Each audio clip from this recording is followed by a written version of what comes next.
2. Hi guys, welcome back to the Fermented World channel. Today I'm going to be looking in on the Pyment, which is a mead that uses grape juice in the fermentation. So this has been going for about 11 days now.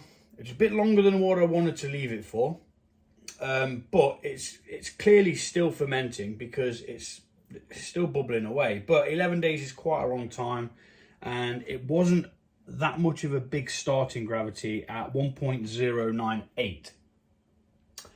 So we're going to have a quick look on it, see what's cracking with it, see whether it can go into a demijohn, into secondary, and so on and so on. So just to recap, it had 720 grams of blossom honey, had 1 litre of boiled water, which I then mixed that honey into, boiled, not boiling,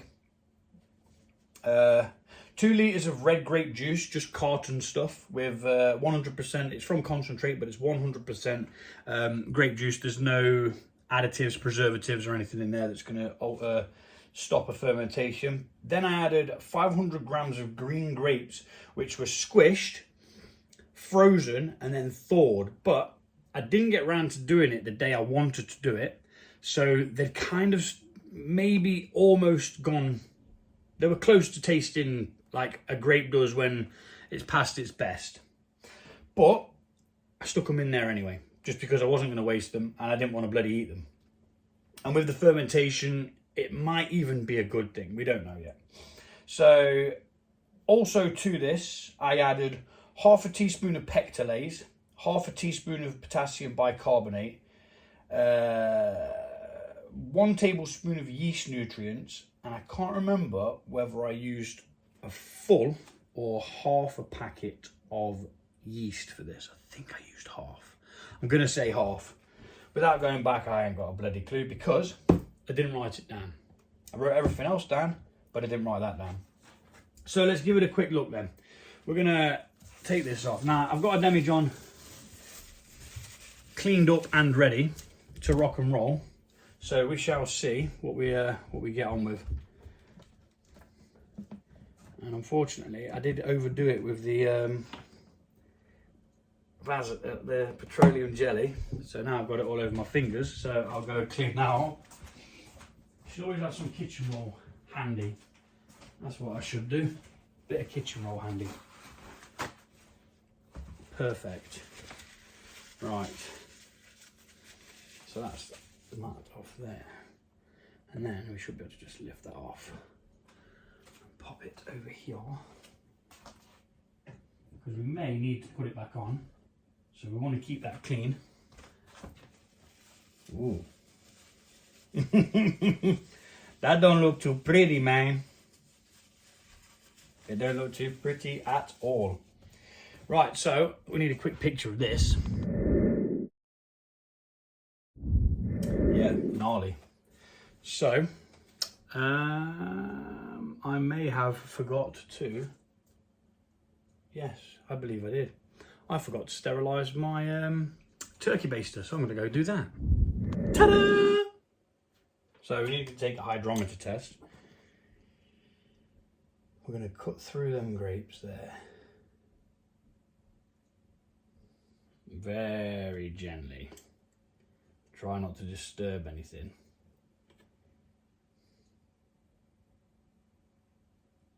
As we go. I mean, it looks pretty clear as well, really.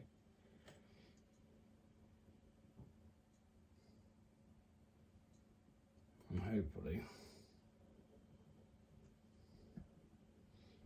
Now, this is either super dry or my hydrometer's broke. I don't think the hydrometer's broke. I think it's definitely super dry. So a quick butchers.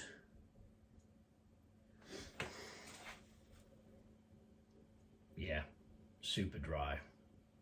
It is at 0.992. So there is literally only 0.02 fermentables left in there.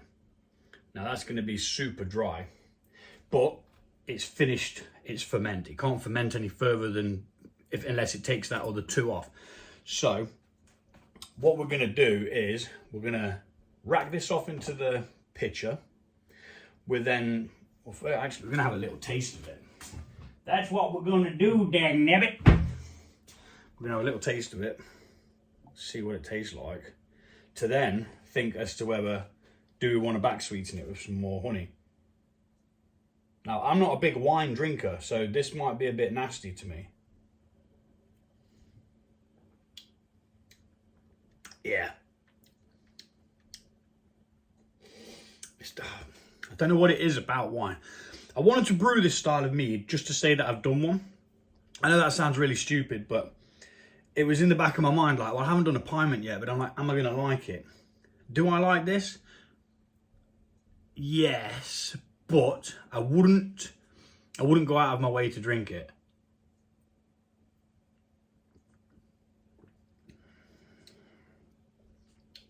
It's interesting though that you can get something like that.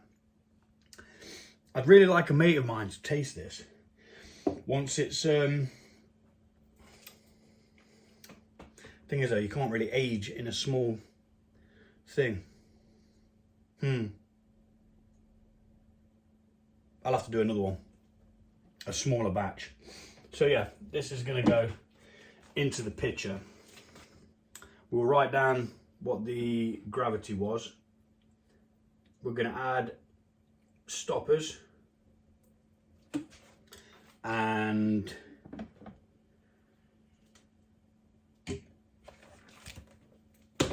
possibly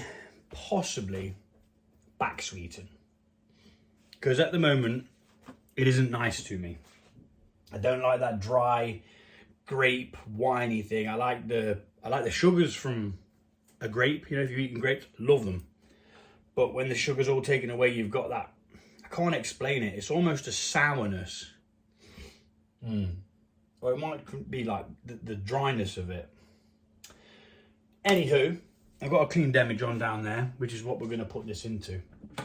So that needs to come down here. And then that needs to go up there. We're going to catch a bit of this with the grapes there. It's inevitable. But as little as possible, the better. So, yeah. What I might actually do is do this a bit differently, because the bucket's higher and I can't particularly see very well. I'm going to have that down here and this on here, so you won't be able to see it going in the pitcher, I'm afraid, but that's by the by. I need it to be easy, so here we go. I mean, I like the colour of it.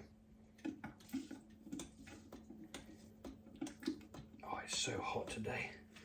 Can't deal with it. I'm going to speed this up.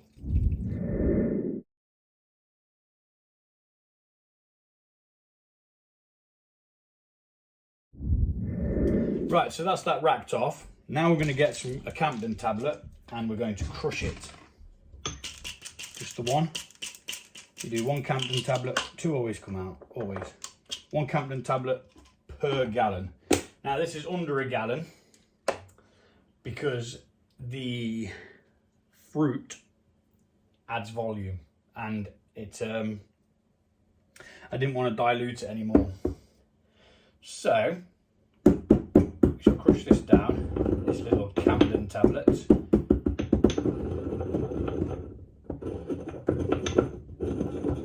Add this to aid the sterilisation and help stop the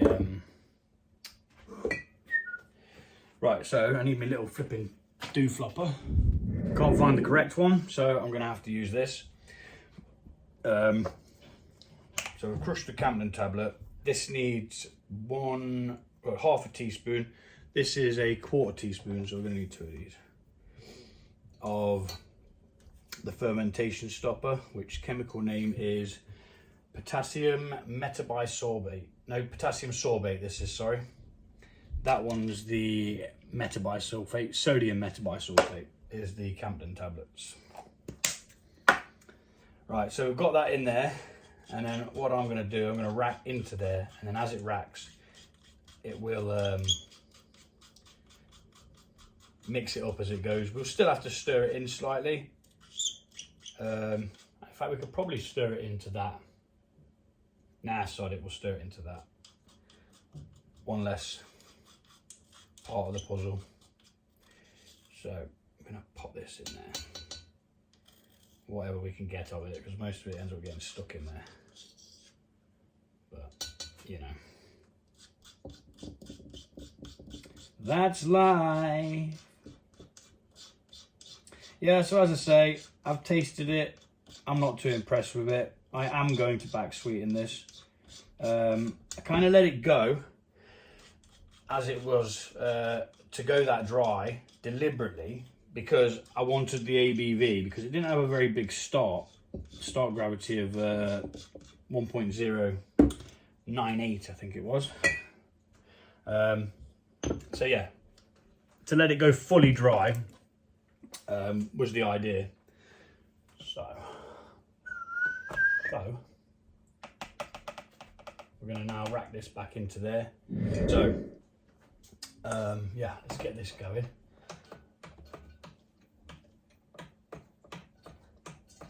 And as it goes, hello Mr. Robin, my little Robin friend, and let's speed this up.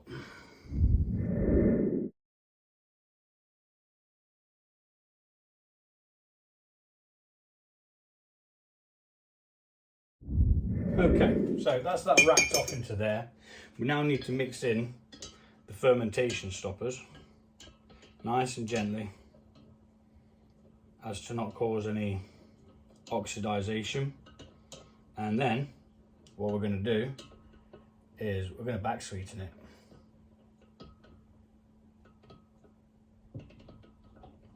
That's what we're going to do.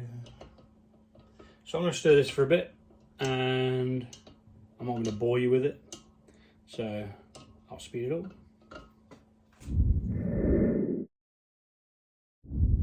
Cool. Now we're going to add the honey. After adding the honey, we're going to check the hydrometer test again. Now I nearly put in hot honey just so that it'd blend in quicker, but then I thought, nah, that's a bad idea. So I'm just putting it in at room temperature, and it will just take a bit longer to stir in, that's all.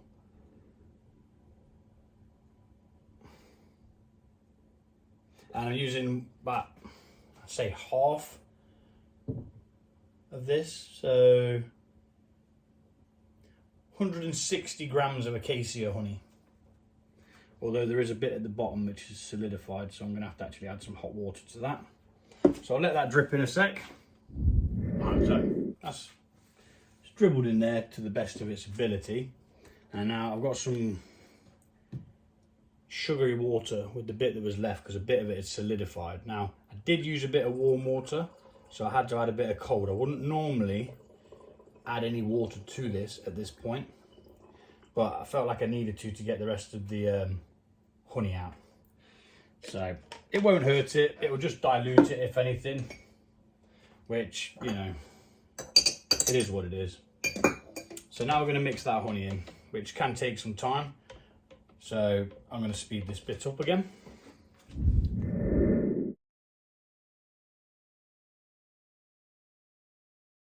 Righty-ho, so we've added the honey, we've mixed it in. When you're mixing your honey, if you back sweetening, just be careful you don't start beating air into it, because you can oxygenize it, which will then just knacker up your brew. What you want to do is you want to stir it until you can't see any honey dripping off, until it just drips off like water on the end of that, like that.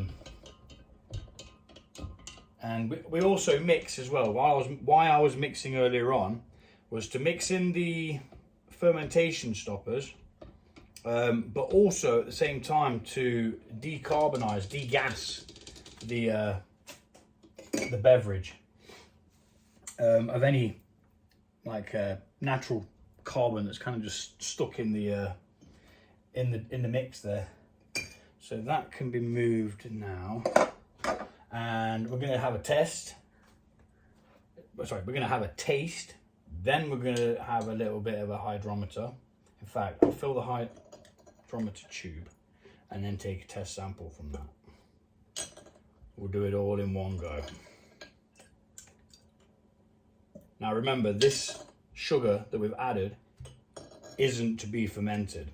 That's why we added the stoppers.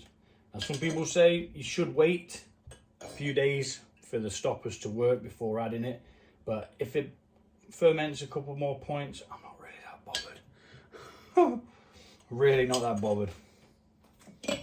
So we are now at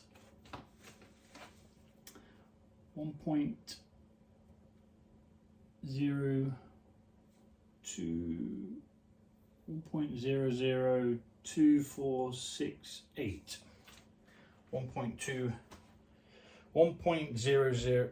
1.008, bloody hell. Yeah. And now let's have a taste. Now that's quite a nice sweetness, if you ask me.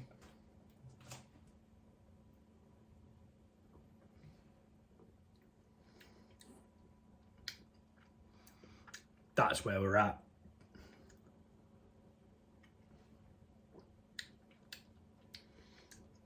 I didn't have the amount of honey pre-planned. I just had half of one of those things, roughly half, 160 grams.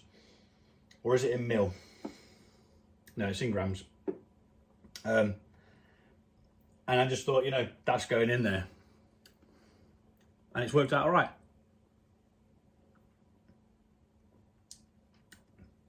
It still has that feel of the wine, but it also has a little bit of sweetness, which kind of makes it nice to me. Righto, so that's good. I'm happy with that. I was going to take a sample for a friend, but I wanted to go through its secondary phase first, just in case it ferments anymore. It shouldn't, but we shall see. That's going back in there because this has all been cleaned. Right, and then the last step is to pop an airlock on, label it up as to what it is. It may still give a bit of positive pressure here. I mean, it looks like it's actually going up ever so slightly, but that's to be expected. The stoppers don't work like instantly. And label it up. It is the Pyment, which I don't remember what it was originally started on. 7th of the 7th, 22. And I don't know what the ABV is just yet, so I'll quickly calculate that. So 12.9 is where it's at, which is actually mighty fine. I quite like it. There's no alcohol hit. It's like, I think you start getting up to like your 14, your 15, 16s. That's when you start to notice that bit of a oomph. I've got a stain on my top, which I've just realised. I think it's sun cream. Right, yeah, so tramping it up big style. So yeah, 12.9, not bad. Pop that on there, 12.9%. And then if it does change, when we check it next time, we can just recalculate what the ABV was. It went up to 1.008, which is, that's the sugar that we've got to deal with for the sweetness. Yeah, and that's it. Stoppers are in. All we can do is, it's really, really hot in the UK. I'm not sure where you were all from, but right now in the UK, there's a massive heat wave. It's probably going to reach the hottest we've ever had. So all of my beverages are on ground zero. So this is going to go down to the ground now that it's had the work done on it. And move that over there. Like so. And hopefully they'll still stay nice and cool down there. One's at 24 Yeah, that one's been up here for a short while, so that's a bit warmer. But yeah, we're done. Thanks for watching. See you soon.